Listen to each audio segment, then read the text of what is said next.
देखिए किस तरीके से रिसोर्ट पॉलिटिक्स की शुरुआत हो चुकी है। निखत, डर किसको किस चीज का सता रहा है? देखिए, आपकी जो बात है, मैं अगेन इसी बात से शुरुआत करूंगी कि मैं पूरी रिस्पेक्ट करती हूँ आपके सर्विस का भी, आपकी बातों का भी, और जो अभी आप बात बोल रहे हो वो हमें आप ही के सूत्रों के हवालों से पता चल रही है। बट रियलिटी ये है कि जिस प्रकार वोट हुआ है और जिस प्रकार काम हुआ है, जनता ने बहुत सोच समझ के मतदान दिया है। बहनों ने बहुत सोच समझ के मतदान दिया है, युवाओं ने बहुत सोच समझ के मतदान दिया है। आज से आने वाले 10 साल किस प्रकार होने चाहिए और किस प्रकार का विकास आज की पीढ़ी आने वाले 10 साल के लिए देखती है, उसको ध्यान में रखते हुए वोट किया है। ये पहले कभी नहीं हुआ करता था। पहले सिर्फ तुष्टीकरण की राजनीति हुआ करती थी। एक जमाना ये होता था कि सिर्फ अपीसमेंट की पूंछ पकड़ कर ही नेता वोट मांगते थे। लेकिन आज जब से भारतीय जनता पार्टी की सरकार आई है, जब नेता किसी व्यक्ति के घर, किसी मतदाता के घर वोट मांगने जाता है तो वो अपने काम गिनवाता है। क्योंकि भारतीय जनता पार्टी ने जिस प्रकार काम करा है, ये सिर्फ भारत में नहीं बल्कि विश्व भर में जग जाहिर हो चुका है। हमें आपको बताने की जरूरत नहीं है, ये जनता जानती है।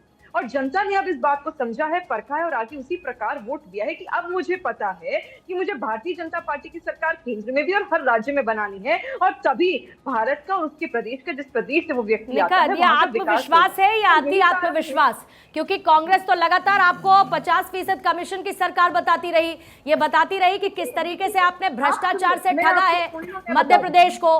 शिवराज सिंह चौहान के चेहरे को आप लोग आगे करने का मनोबल नहीं जुटा पाए। पूर्णिमा, 3 तारीख को विपक्ष को चौंका देने वाले नतीजे आने वाले हैं। इनके पैरों तले जमीन खिसक जाएगी, क्योंकि ये जो बड़ी बड़ी दीपकें हाँकते हैं, जो जाके भाषण में बड़ी बड़ी बयानबाजी कर आए हैं, गोलियां फेंक आए हैं, ये सब त्रस्त हो जाएंगे। इन सब का नष्ट होना तय है, क्योंकि 3 तारीख को जब आप देखेंगे, और आप मैं भी हूँ, 2 दिन में नतीजे आ जाएंगे और भारतीय जनता पार्टी की सरकार जो मजबूती से पूर्ण बहुमत से बनने वाली है, तो ये बग में झांकेंगे कि किस प्रकार हम अपनी सरकार यहाँ पर खड़ी कर दे। क्योंकि इंडी गठबंधन, जो इन लोगों का घमंडिया गठबंधन हुआ था, जिसमें इतनी भी ताकत नहीं थी कि एक राज्य की भी सरकार या एक राज्य का भी चुनाव मिलजुल कर लड़े, जो लोकसभा की बात करती, ये खुद अपने आप टटोलेंगे कि किस प्रकार तो हमने वादा कर दिया और आने वाली जो लोकसभा के चुनाव है उसकी चुनौती को हम कैसे उसका सामना करेंगे। क्योंकि ना ही ये लोग अकेले सक्षम है चुनाव लड़कर जीतने के, और ना ही एक साथ लड़कर जीतने के सक्षम है, और इसका खुद इन्होंने परिचय दिया। ठीक है। हालांकि प्रेम कुमार जी कह रहे हैं मिठाई खाने आपके पास वो जरूर आएंगे। 3 तारीख को जब नतीजे आएंगे तो आएंगे प्रेम जी आपके पास मिठाई खाने के लिए। आप उनका स्वागत सत्कार भी करेंगे। हम आपको, भारतीय जनता पार्टी का दिल बहुत बड़ा है, विपक्ष को भी मुंह मीठा कराएंगे और भोजन भी कराएंगे जब हमारी सरकार बनेगी। चिंता ठीक है। मनीष गुप्ता जी, छत्तीसगढ़ में कौन सा खेला हो रहा है?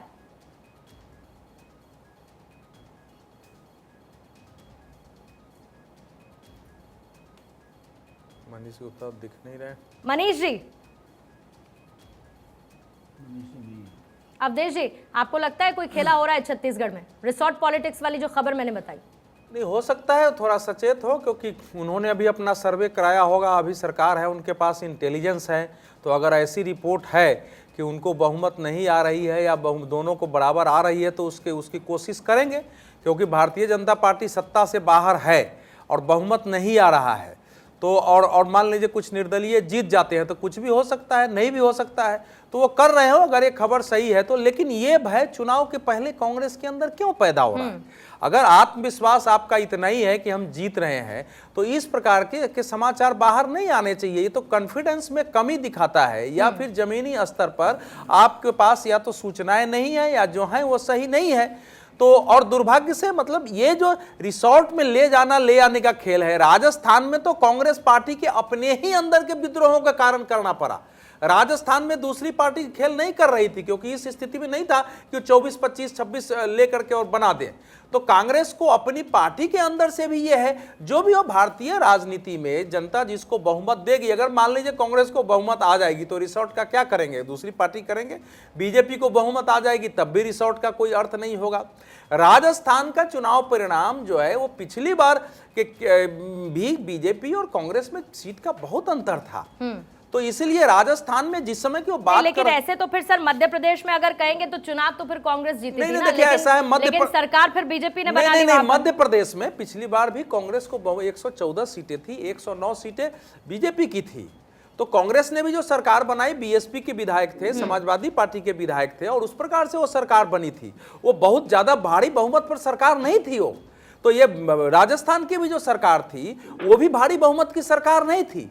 तो इसलिए इसको अब मान लीजिए आपकी पार्टी में अगर बीजेपी ने ही फूट करा दिया है, लेकिन विद्रोह तो अपनी पार्टी में हुआ है। विद्रोह में अगर आपने ज्योतिरादित्य सिंधिया के आकांक्षाओं को पूरा नहीं किया, उनको मनाने में आप सफल नहीं रहे हैं, विद्रोह करके साथ चले गए हैं, तो ये तो कोई भी पार्टी, कांग्रेस भी ऐसी स्थिति में होगी तो करेगी। मैं इसको अनैतिक मानता हूं कि जो जिस पार्टी से जीत कर गया है उस पार्टी में वो रहे। अगर उसके पास नैतिक और सैद्धांतिक कारण है तो पार्टी छोड़ के जाकर त्याग पत्र दे और चुनाव लड़े। लेकिन सामान्यतः राजनीति में नहीं होता है। अगर 20-22 विधायक टूटने के लिए तैयार है तो दूसरी पार्टी सरकार बनाएगी, और बनी है। और बाद में जो चुनाव हुए उसमें से 20 में से 15 सीटें बीजेपी जीती है, उसमें से कांग्रेस केवल 5 सीटें जीती है।